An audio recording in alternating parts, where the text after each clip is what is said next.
Kat Mami. Ayan. Pakita ko lang sa inyo yung mga nabili ko nung Black Friday. Ayan siya. And madami-dami siya kasi malaki yung sale nila. Ayan siya. Parang katulad nitong candle. Pagka bumili ka ng tatlong candle, meron siyang free na 4. Ganon din yung kanyang lotion. So, bibili ka ng 3, free na yung 4. Yan. And then, yung kanilang shower gel, ganon din. Bibili ka ng 3, may free kang 4. Yung kanilang mist, ganon din. Bibili ka ng 3, may free ka na 4. So, malaki ang sale nila, malaki ang menos. Ganito rin yung pluggable, ano ba tawag dito? Pluggable. Tingnan natin. Ayan siya. Pluggable home fragrance diffuser. So, ito siya. Ito yung pina-plug. Buy 3 and then meron kang 4 na panlagay dyan, yung perfume niya mismo.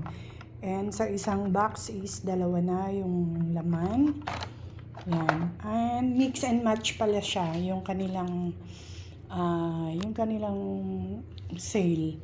Halimbawa, bibili ka nito, 3, may 4 ka na ganyan. Okay, bibili ka ng 3 ganito, may 4 kang ganyan, or pwede din pare-pareho. Ganon din sa lotion, sa kanilang mist, sa kanilang shower gel. Pwedeng yung 7 piraso is assorted. Yan, ganyan. And then, syempre, bumili din ako ng candle holder. Ayan yung kanilang candle holder. Oh. May stand. Yan. So, meron din walang stand. Ito, katulad nito. Binili ko yung pang Christmas. Ayan. Ang binili ko is tatlong candle holder na walang stand. And then, ang free niya is ito. 4 na ganito. Ito pa yung 2.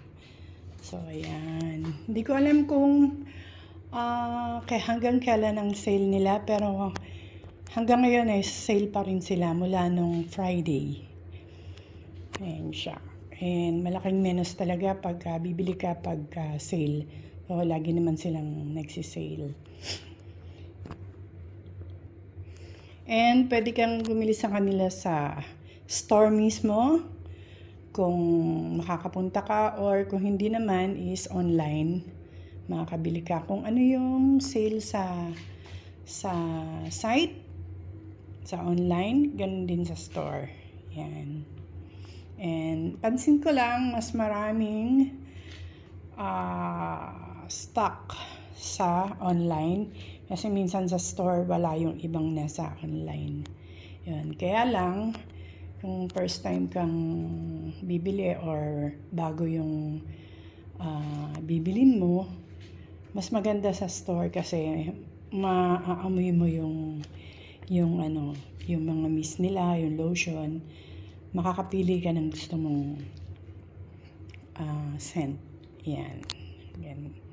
Ang laki ng sale nila. So, yan lang. Maraming salamat sa ulitin. Bye!